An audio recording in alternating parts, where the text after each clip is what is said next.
Hello students, कैसे हैं आप सबका परवेज फिजिक्स क्लासेस में वेलकम है। आज हम लोग जिस टॉपिक को डिस्कस कर रहे हैं उसका नाम है गॉसेस लॉ, और इसी को बोलते हैं Gauss's theorem.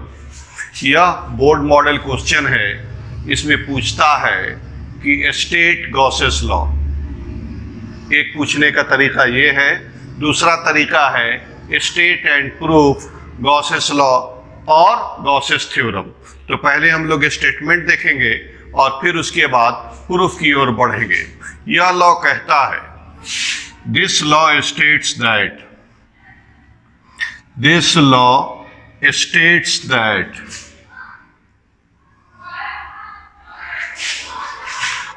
the total electric flux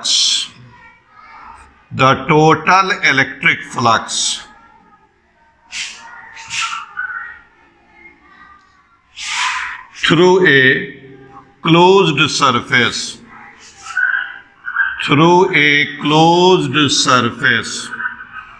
the total electric flux through a closed surface is 1 by epsilon 0 epsilon naught, जो बोलिए, times the total electric flux through a closed surface is 1 by epsilon naught times the total या net जो लिखो charge enclosed by the closed surface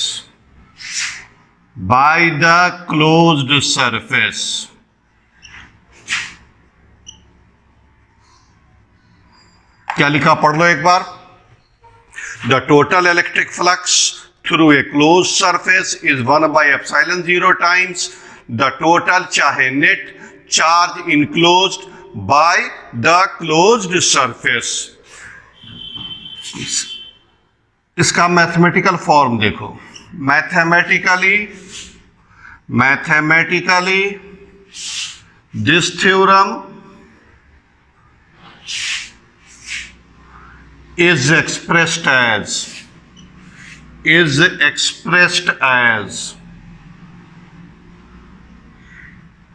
क्या बच्चों, किसी close surface पर जो फ्लक्स है, किसी क्लोज सरफेस के से जो फ्लक्स पास कर रहा है, उस फ्लक्स को हम लोग ऐसे भी लिखते हैं, फाई बराबर surface integral E dot ds।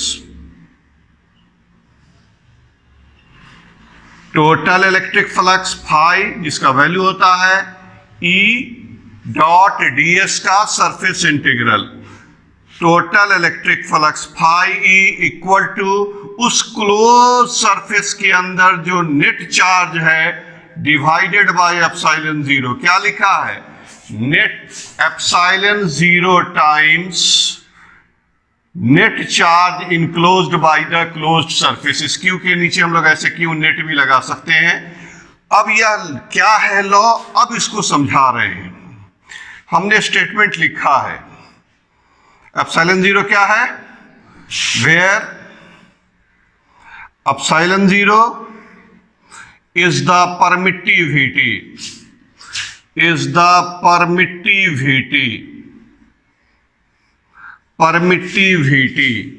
of the vacuum या of the free space, जो लिख दो। अब समझने की कोशिश करना है। जैसे यह क्लोज सरफेस है, इसके अंदर चार्ज है, यहां प्लस Q1, यहां माइनस Q2, ये plus Q3 and so on. बहुत सारा चार्ज इसके अंदर मौजूद है। इससे जो फ्लक्स पास करेगा, फ्लक्स का मतलब total number of electric field lines passing normally through the surface. Total number of electric field lines passing normally through the surface. Electric flux पढ़ाया जा चुका है। थ्योरम कह रहा है कि यह टोटल इलेक्ट्रिक फ्लक्स का वैल्यू होगा इस क्लोज सरफेस से जितना इलेक्ट्रिक फ्लक्स पास कर रहा है, उस इलेक्ट्रिक फ्लक्स का वैल्यू होगा Q by epsilon 0, that is epsilon 0 times the net charge can be written as Q by epsilon 0, where epsilon 0 is the permittivity of free space. यह question कई एक बार अगर आप 10 साल का क्वेश्चन पिछले 10 इयर्स के क्वेश्चन को उल्टेंगे तो कम से कम 5 से 6 बार यह क्वेश्चन जरूर मिलेगा कि स्टेट गॉसेस लॉ और state and proof Gauss's law. यहां पर 2-3 चीज ध्यान में रखना है। यह लॉ वैलिड है क्लोज सरफेस के लिए। दूसरी बात कि यह क्लोज सरफेस किसी भी शेप का हो सकता है, स्फेरिकल भी हो सकता है, सिलेंड्रिकल भी हो सकता है, यानी किसी भी सरफेस, किसी भी शेप का क्लोज सरफेस हो सकता है। उसके लिए यह थ्योरम या लॉ जो भी बोले आप, यह वैलिड है। तीसरी बात कि इसके अंदर जो चार्ज है वह नेट चार्ज लेना है। नेट चार्ज का मतलब सारे चार्ज को ऐड करेंगे, पॉजिटिव चार्ज के लिए पॉजिटिव साइन और निगेटिव चार्ज के लिए निगेटिव साइन। ठीक, अगर इस क्लोज सरफेस के अंदर नेट चार्ज 0 है, इन सबको चार्ज को जोड़ो और इसका वैल्यू अगर 0 मिल जाए, मतलब Q का वैल्यू 0 हो गया, तो इससे जो फ्लक्स पास करेगा उसका वैल्यू 0 होगा। फिर एक बात और कि अगर इस क्लोज सरफेस के बाहर कोई चार्ज है तो इस चार्ज का कोई कंट्रीब्यूशन इस क्लोज सरफेस के फ्लक्स के लिए नहीं होगा। यानी जब कभी भी हम गॉसेस लॉ अप्लाई करेंगे तो क्लोज सरफेस के जो बाहर चार्ज है उस पर नजर नहीं डालेंगे, उसको इग्नोर कर देंगे, क्योंकि उस चार्ज का इससे जुड़े हुए फ्लक्स पर कोई इफेक्ट, कोई कंट्रीब्यूशन नहीं होगा। यानी यह चार्ज इसके फ्लक्स पर कोई प्रभाव नहीं डालेगा। पहली बात कि यह लॉ क्लोज सरफेस के लिए वैलिड है। दूसरा, जब चार्ज लेंगे तो हम नेट चार्ज लेंगे। चार्ज की कोई ही भी हो सकता है, इसके क्लोज सरफेस के अंदर कहीं भी चार्ज हो सकता है और किसी भी शेप में हो सकता है। ऐसे भी हो सकता है, लगातार चार्ज का डिस्ट्रीब्यूशन भी हो सकता है। ऐसे क्लोज सरफेस ले लिया। ठीक, फिर उसके बाद कि इसके बाहर जो चार्ज रहेगा उसका इसके फ्लक्स पर कोई कंट्रीब्यूशन नहीं होगा। और अगर क्लोज सरफेस के अंदर नेट चार्ज का वैल्यू 0 होगा तब भी फ्लक्स का वैल्यू 0 होगा। तो यह इंपॉर्टेंट पॉइंट्स आता है गॉसेस लॉ के लिए। अब हम लोग इसके प्रूफ की ओर बढ़ रहे हैं, प्रूफ ऑफ गॉसेस लॉ और गॉसेस थ्योरम। आइए हम लोग अब प्रूफ देख रहे हैं गॉसेस लॉ या गॉसेस थ्योरम का। एक पॉइंट चार्ज कंसीडर कर रहे हैं, isolated positive point charge consider कर रहे हैं एक स्फेयर के सेंटर पर। यह स्फेयर है, इसके सेंटर पर हम लोग एक positive charge, positive point charge Q ले लिया। इस स्फेयर का रेडियस R है।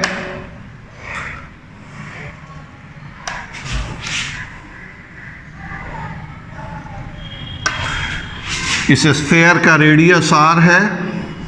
इसके सरफेस पर कोई पॉइंट P है।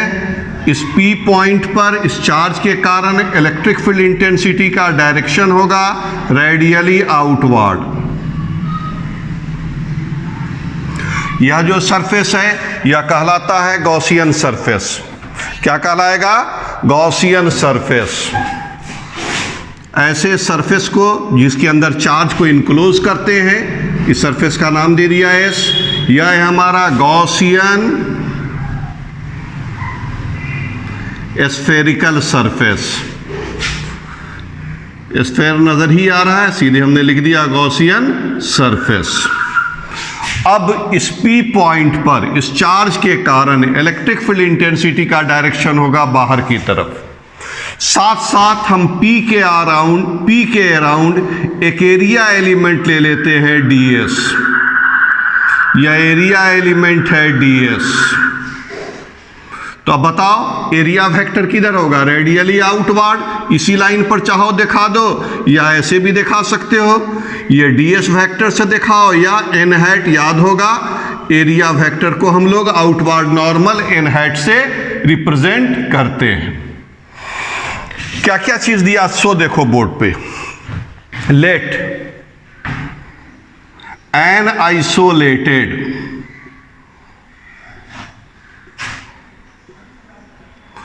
positive point charge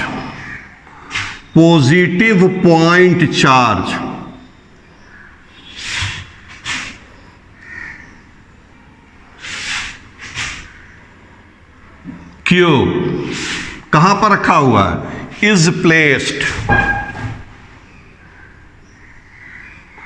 at the center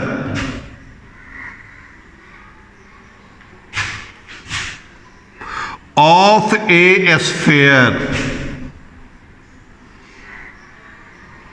of radius r। Figure में देखो, जो चीज हमने लिखा, पेन एंड पेपर किया, उसको गौर से देखो क्या लिखा है कि एक आइसोलेटेड पॉजिटिव पॉइंट चार्ज इस स्फीयर के सेंटर पर रखा हुआ है जिसका रेडियस r है, radius r। here we consider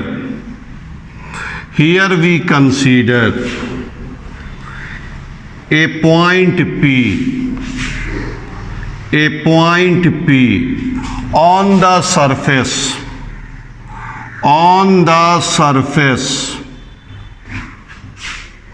of a sphere,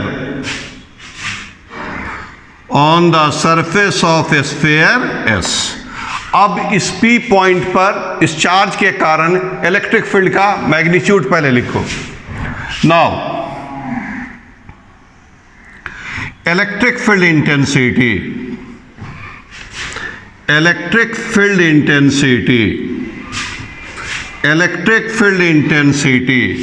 at point P due to at point P on the sphere, ये पॉइंट कहाँ है, स्फीयर पर है, on the sphere due to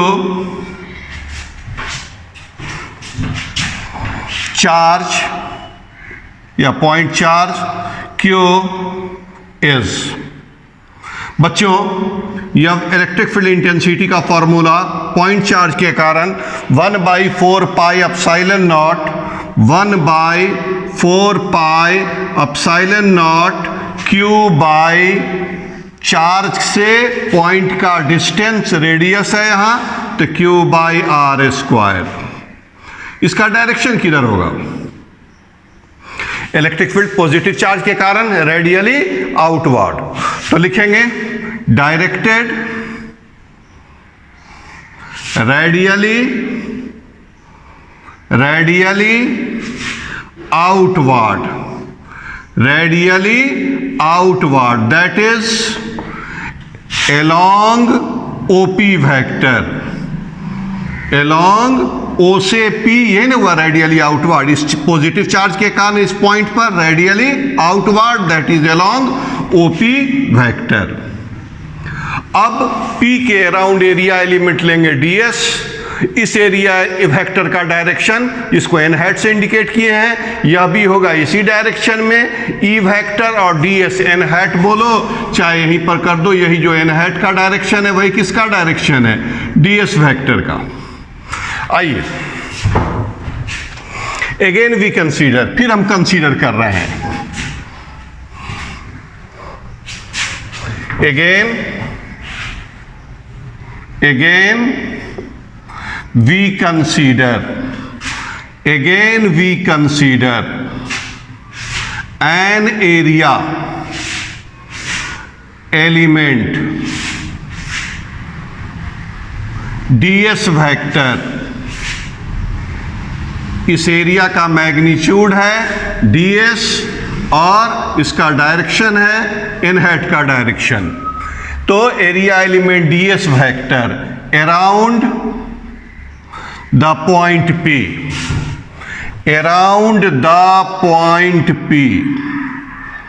एक चीज गौर से देखो तो फिगर में ds वेक्टर, चाहे n हैट से इंडिकेट करो चाहे ds से इंडिकेट करो, इलेक्ट्रिक फील्ड E और ds दोनों का डायरेक्शन सेम है, इलेक्ट्रिक फील्ड E जो होगा रेडियली आउटवर्ड, और साथ साथ एरिया एलिमेंट ds ये भी होगा आउटवर्ड नॉर्मल, दोनों का डायरेक्शन सेम है। तो हम लिख देते हैं, स्पष्ट है, clearly E vector and ds vector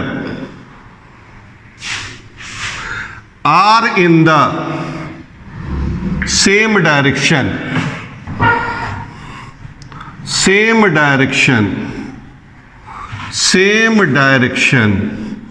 therefore,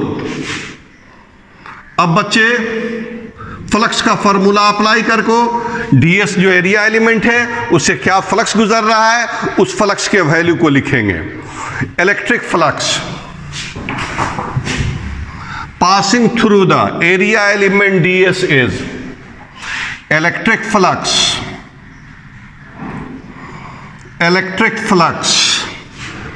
passing through the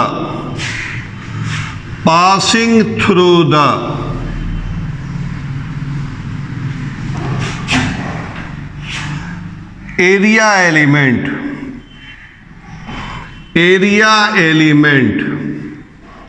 ds vector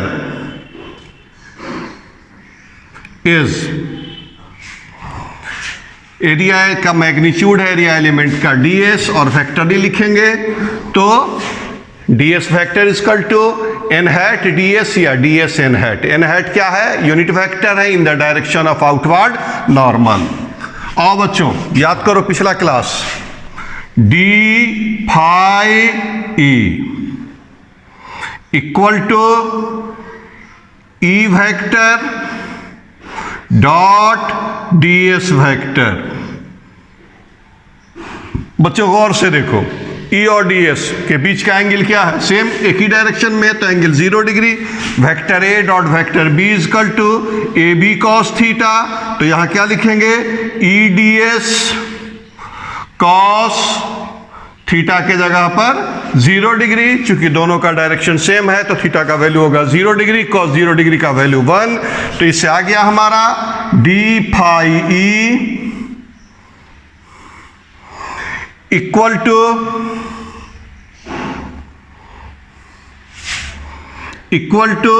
e ds।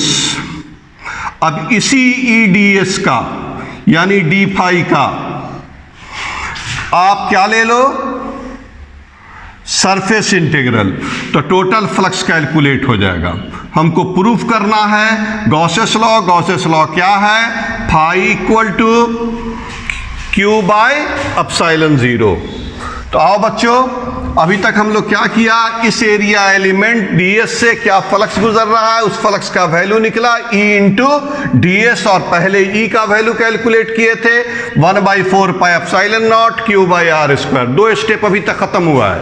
इस P पॉइंट पर E का वैल्यू कैलकुलेट किया, क्या निकला? 1/4 pi epsilon naught Q by R square. Second step में क्या किया कि P के अराउंड एक एरिया एलिमेंट कंसीडर कर लिया, और इस एरिया एलिमेंट से क्या फ्लक्स पास कर रहा है उसका वैल्यू कैलकुलेट कर दिया। अब यह इस पूरे पर इसका सरफेस इंटीग्रल ले लो। Hence total electric flux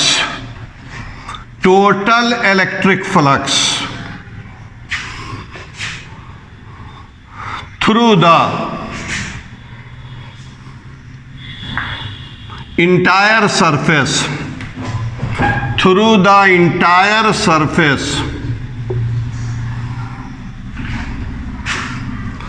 of the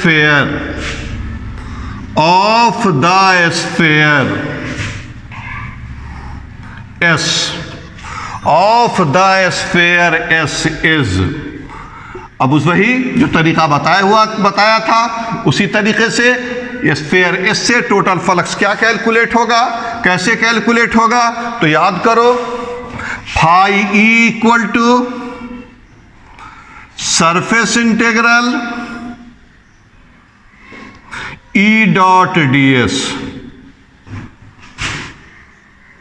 अब इस बॉक्स पर नजर डालो, E डॉट ds का value E into ds equal to surface integral E into ds।